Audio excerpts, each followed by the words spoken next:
Euro against US dollar this week started to rise in value from here, from the support level 1.12791. The price tried to move higher, but we can see the price has reached this area of resistance. The price could not manage to go further up, but then returned back down, going all the way back down, forming this bearish breakout on a Thursday.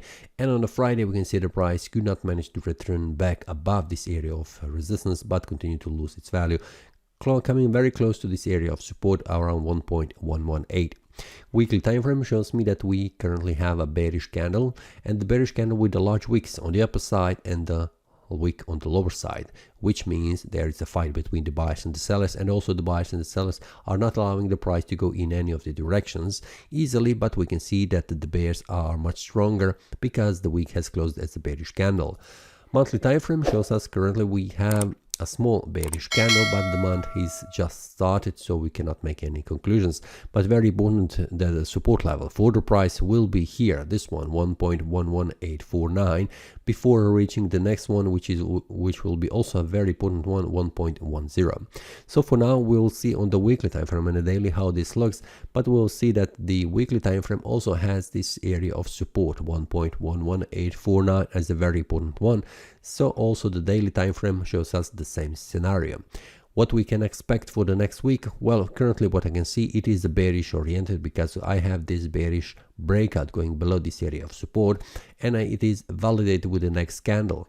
What is something that is not pointing into this direction that the price could go further down is the area around this one, which is already reached. We can then see, and the price retraces back up.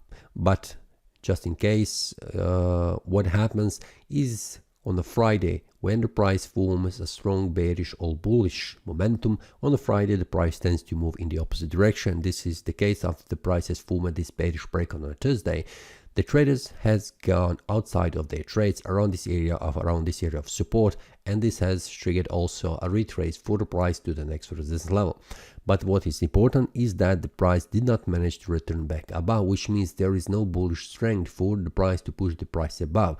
The price has retraced back down, because also the traders who have entered the bullish momentum here, which means buy order, they have exited their trades here, which means the price retraced back down. So there is also selling pressure again here, which is preventing the price from reaching higher price levels. This was also a very important support level that has been broken, which is also significant information for me, so I'm expecting more that the price will continue to lose its value. Now, if you would like to receive the updates on the 4-hour time frame and 1-hour time frame when the price makes a bullish or bearish breakout, feel free to check the premium analysis, where I share these details with the traders inside the premium group, where you get information when the price forms. For example, this one, it was a bullish breakout above this area of resistance, targeting the next resistance level. This was a profitable trade for the traders, so feel free to check that. Enjoy other traders. That's all for this week. See you next time, and happy trading. That is all from today's analysis. I hope you enjoyed. If you have any question, feel free to leave a comment. If you like the analysis, click the like button and subscribe. See you next time, and a happy trading.